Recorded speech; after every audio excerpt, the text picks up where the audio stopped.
Konnichiwa, Minasan. It's Gray from Wakazashi's Tea House over in Japan. How you doing? Are you good? Are you genki? I hope you're good.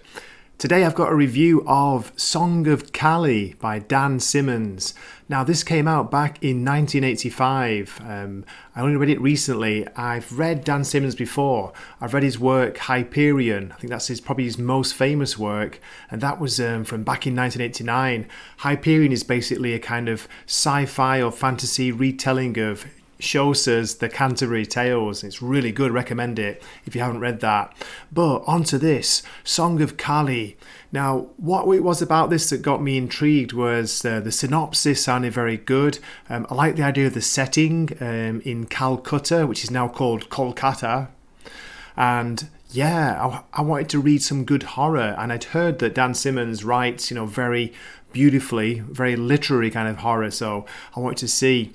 Now what I'm going to do in this review is I'm going to read from some quotes from the book and give you my thoughts from a review I already published on my book blog, which is called In the Tea House of Wakizashi. Okay, so I'll put a link in that in the description. Anyway, let's get on with the review. So let me just read from a little bit of the synopsis. Here we go. Now this is a publisher's synopsis and it goes like this. Song of Kali follows an American magazine editor who journeys to the brutally bleak, poverty-stricken Indian city in search of a manuscript by a mysterious poet. But instead he's drawn into an encounter with the cult of Kali, the goddess of death. Now that's quoted from the publisher's synopsis, so don't blame me for any mistakes in that, but that's how it leads off. Now here's my review. It's a story of a literary magazine editor who's called Robert Luzak. Now he's sent to Calcutta to verify the rumours of new work by the legendary poet M. Das. He's an Indian poet who's very famous. The poet disappeared 8 years previously and nothing has been heard from him since. It's presumed that he's dead. So Luzak sets off on his journey with his Indian wife Amrita and their baby girl Victoria. Now listen to this. This is how he opens the novel.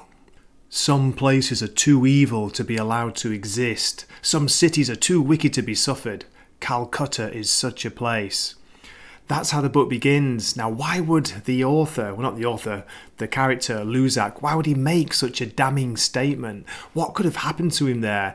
I was immediately intrigued. I wanted to know more, and Simmons' narrative pulled me right in.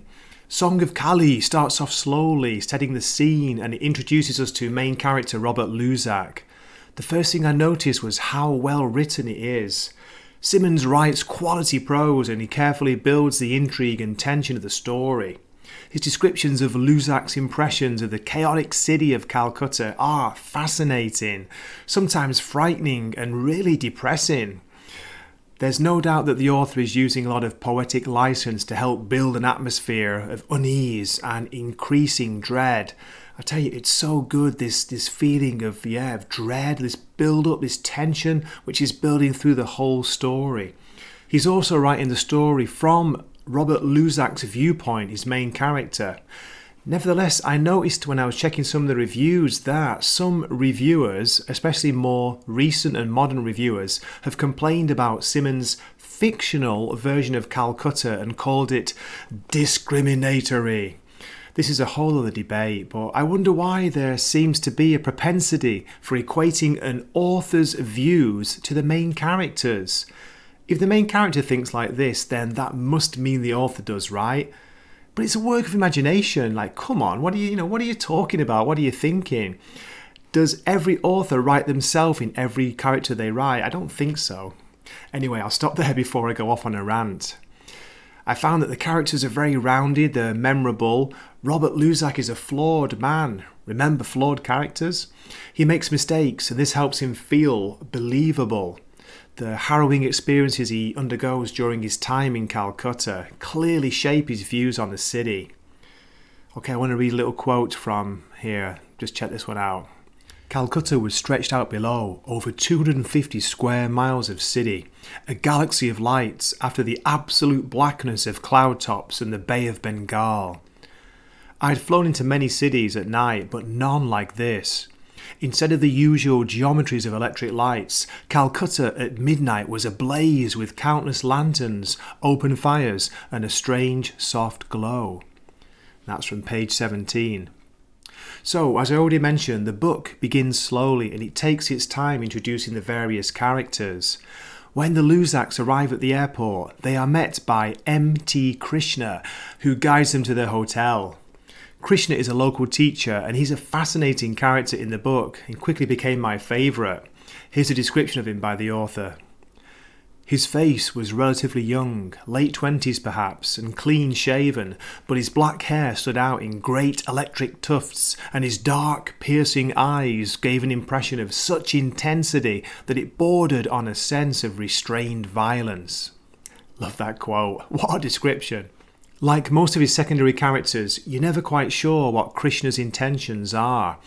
He has information regarding the missing Indian poet M. Das, and he introduces Luzak to a university student who has an incredible story to tell. A story that sparked memories in me of Indiana Jones and the Temple of Doom. It's in this part of the story where the horror creeps in. I wouldn't label this book outright horror, it's more like fantasy horror, but there are some creepy and disturbing scenes in here.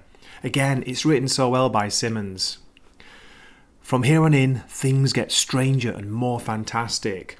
Luzak gets tangled up in a fever dream-like nightmare which had me hooked. I have to stress that the final third of this book is page-turningly addictive. I was almost racing to the end to find out what happened next. In fact, Song of Kali has reminded me to read more by Dan Simmons. Okay, that's it for my review. I like to keep my reviews as spoiler-free as possible, just give you a kind of general idea of what I thought about the book, what impressed me about it, and a little bit of what it's about. So, to finish off, please leave me a comment, let me know what you recommend by Simmons or any other horror or fantasy horror books you recommend. I'd love to hear from you. I've heard very good things about his book called The Terror and also Carrion Comfort, which is a horror novel, I believe, by Simmons. So, that's it for this review. Thanks so much for watching and I hope to see you in a future video. This is Gray from Wakizashi's Tea House signing off for the night. Matane. Wakizashi's Tea House. Please subscribe.